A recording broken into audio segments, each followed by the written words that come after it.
¿Se puede crear una base de datos con JavaScript? Pues claro que sí. Y para eso tenemos disponible el API IndexedDB. Pero como esta API es tan grande, por eso necesito dividir la información en capítulos diferentes. Ahora, ¿qué vamos a ver en este capítulo en específico? Pues primero vamos a aprender cómo abrir la base de datos. Pero si pudiéramos compararlo con el mundo físico, pues esa base de datos simplemente sería el terreno donde se van a construir los almacenes. Pero eso no significa que podemos guardar la información ahí dentro. De segundo, vamos a aprender a construir los almacenes. Y de tercero, vamos a crear índices. Y no te preocupes por ahora si no entiendes alguna de las palabras que acabo de mencionar, porque lo iremos viendo a lo largo de este capítulo. Así que sin más introducción que esta, nos vamos directo a lo que vinimos. Y como puedes ver, aquí ya tenemos listo un código de partida. Realmente es solo el HTML y el CSS porque el JavaScript se va a ir desarrollando poco a poco a lo largo de este tutorial. Y de hecho, si tú quieres, puedes copiarlo en la web Aprende Code y te voy a dejar el enlace aquí abajo en el primer comentario. Ahora, la idea que tengo con este ejemplo es que al final de la serie de vídeos nos quede lista una lista de contactos. Por ahora, lo único que necesito en este capítulo es que te familiarices con los datos que vamos a recoger para cada contacto. Lo único que necesito recoger aquí es el nombre, el ID, que sería identificación personal, aquí se le dice ID, y la edad del contacto. Y al final, cuando ya tengamos todos los datos recogidos, pues al dar clic en el botón guardar, se guarda un nuevo contacto. Ahora, sin más, pues vamos a JavaScript y comenzamos.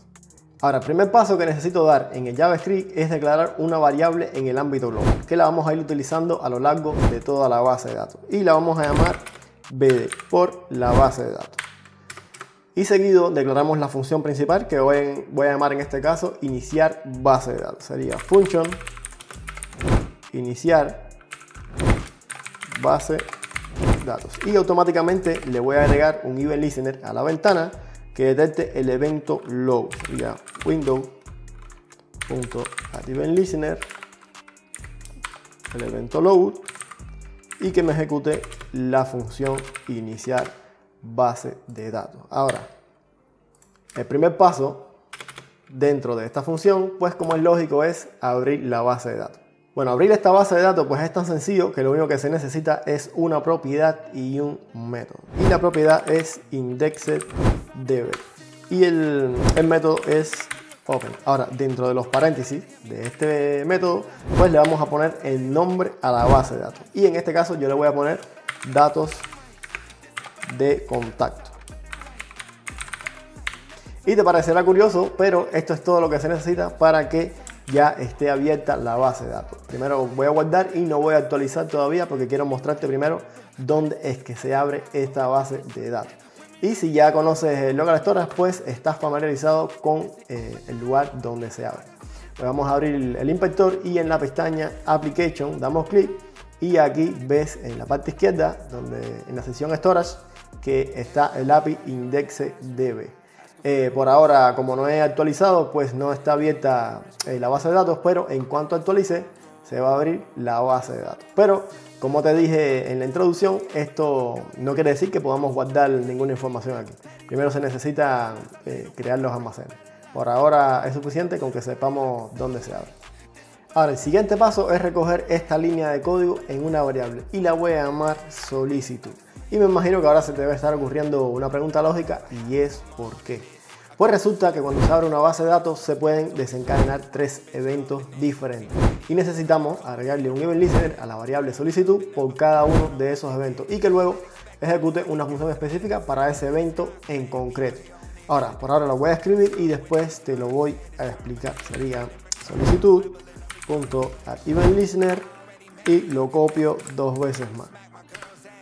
Ahora, el primer evento que se puede desencadenar es el evento error y realmente aquí no hay mucho que explicar sobre este evento en concreto porque simplemente si tenemos algún problema en nuestro código se puede desencadenar este evento y para este quiero que se ejecute la función mostrar error. Ahora, el siguiente evento que se puede desencadenar es el evento success. Y este evento se desencadena cuando tenemos éxito con la creación o con la apertura de una base de datos ya existente. Y En este evento quiero que se ejecute la función comenzar. Y por último tenemos el evento upgrade_needed. Y este evento se desencadena cuando abrimos una base de datos no existente. O sea, cuando el método open intenta abrir una base de datos no existente. Como fue al principio cuando hicimos clic en actualizar, como no existía, pues se desencadena este evento y abrió la base de datos. Entonces, para este evento en concreto, quiero que se ejecute la función crear almacén. Y no te preocupes si no entiendes todavía muy bien qué hace, o más bien cuándo se desencadenan estos eventos, porque lo vamos a ir entendiendo a lo largo de todo este tutorial. Y ahora vamos a empezar a declarar las funciones para estos eventos. Y vamos a comenzar por la función del evento error, que sería mostrar error. Sería función mostrar error. Y súper importante, como es un evento, recogerlo dentro de la función. Ahora, realmente en el evento error pues no hay mucho que hacer. Lo único que podemos hacer aquí es tener una referencia de por qué nos está dando ese error. Entonces, para eso tenemos disponible dos propiedades diferentes. La primera, que es la propiedad code, y la segunda, la propiedad message. Message, que en español significa mensaje. Lo que voy a hacer aquí para este ejemplo es simplemente mostrarlo en un alert. Ya con esto sería suficiente. Mencionamos el evento y luego la propiedad code, y seguido volvemos a mencionar el evento y la propiedad mensaje. Ya esto sería suficiente para tener una referencia de por qué nos está dando dicho error. Así que esto es todo con la función de mostrar error, y nos vamos con la siguiente, que es la función comenzar.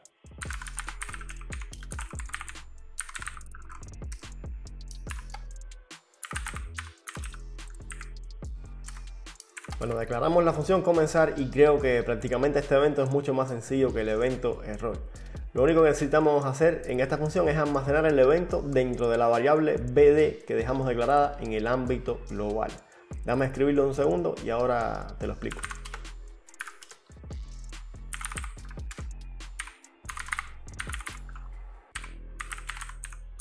Primero mencionamos el evento, y después la propiedad target, y por último la propiedad result. Si traducimos target del inglés al español sería objetivo. Así que literalmente lo que estamos diciendo que nuestro objetivo dentro del evento es el resultado. Y eso es todo con esta función. Y por último nos queda el evento upgrade_needed. Declaramos la función crear almacén, recogemos el evento y dentro comenzamos.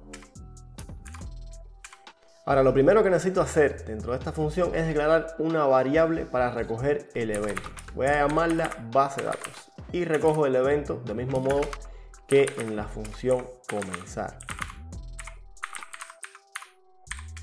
Ahora, en el siguiente paso es crear el almacén de objetos, y con ese propósito tenemos disponible el método createObjectStore. Y ahora nos vamos a la sintaxis. Primero la voy a escribir y después te la voy a explicar porque realmente se me hace más fácil de explicar y a ti será más fácil de entender.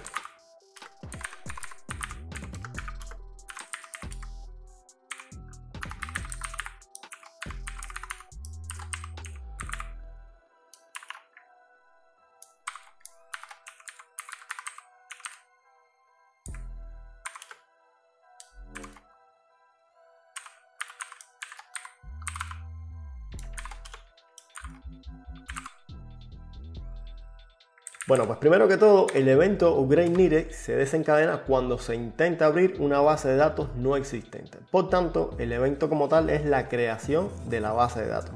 Entonces, dentro de esa base de datos, quiero crear un almacén de objetos con el método createObjectStore. Y dentro de los paréntesis, entonces primero le ponemos el nombre al almacén y de segundo le pasamos la llave de cada uno de estos objetos almacenados. Yo sé que todo esto puede que sea un poquito complicado de entender a la primera, pero esto puede compararse perfectamente con los ítems del local storage. En el local storage, la llave aquí es un identificador del ítem y no se puede guardar dos ítems diferentes con el mismo nombre. Por eso esta llave tiene que ser obligatoriamente de tipo único, no puede repetirse. Por ejemplo, ¿qué pasa si elegimos como llave el nombre? Pues claro que en una lista de contactos pues podría repetirse perfectamente pues varias veces el mismo nombre. Por eso la llave que en este caso va a funcionar es el ID o la identificación personal de la persona. Ahora, esta llave no solo hace función de identificador único, sino que funciona como un índice. Todos los contactos se van a ir almacenando en orden ascendente dependiendo de su número de identificación. Esto quiere decir que da igual realmente en el orden en que almacenemos los contactos, porque cada uno va a ir teniendo un lugar específico en la lista dependiendo de su número de identificación personal. Pero ahora, realmente no tiene ningún sentido que cuando vayamos a buscar un contacto, pues que lo busquemos por el número de identificación personal. Lo más común es que lo vayamos a buscar por el nombre. Y por eso necesitamos crear otro índice. Y para eso tenemos disponible el método createIndex. Primero lo voy a escribir y después te lo explico.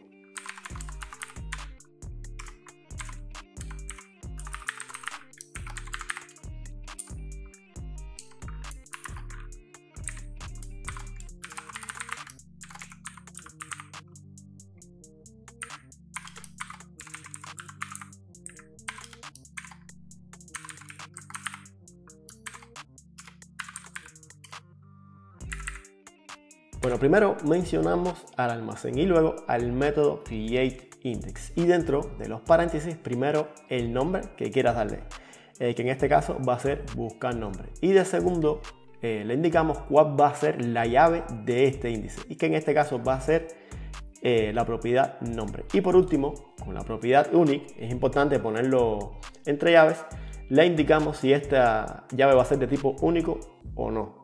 Y esta propiedad es de tipo booleano. Pues claro que en este caso pues sería falso, porque el nombre perfectamente podría repetirse varias veces a lo largo de esta lista. Y ya esto es todo lo que se necesita para comenzar a almacenar contactos. No te preocupes si no entiendes bien todavía, porque realmente esto es bastante información que asimilar. Y a veces no se entiende bien una parte de la sintaxis hasta que no se ve la siguiente. Y en el siguiente capítulo vamos a aprender cómo almacenar contactos. Y realmente creo que te va a ser mucho más fácil de entender este capítulo. Ahora vamos a ir aquí al IndexDB y vamos a ver si ya está funcionando. Y así vas a entender un poquito mejor. En caso de que actualice y no se te muestren los cambios, no quiere decir que tengamos un error en el código. La mayoría de las veces solo necesita borrar la base de datos y volver a actualizar. Y ya estaría todos los cambios implementados. Ahora, ¿por qué pasa esto? Bueno, pues esto es bastante fácil de entender una vez que tengamos claro de cómo se desencadenan los eventos. Por ejemplo, el evento SUSE se desencadena tanto si se crea una base de datos nueva como si se abre una existente. Pero el evento upgrade se desencadena cuando se abre una base de datos nueva, o sea, cuando el método open intenta abrir una base de datos no existente. Y para esto vamos a hacer una prueba con el console log, porque me parece que va a ser mucho más sencillo.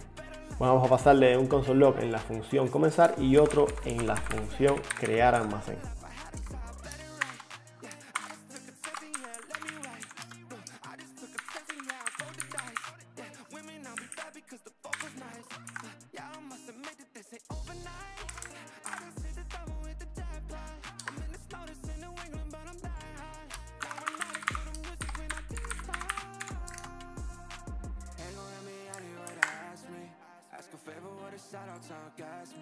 Ahora, aunque actualice varias veces, aquí se ve que solo se está desencadenando el evento SUSE. Por eso es lógico que no se cree ni el almacén ni el índice nuevo. Pero si borro la base de datos y vuelvo a actualizar, entonces se desencadenan ambos eventos.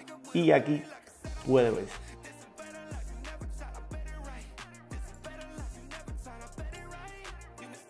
Y aquí está el almacén y el otro índice dentro de ese almacén.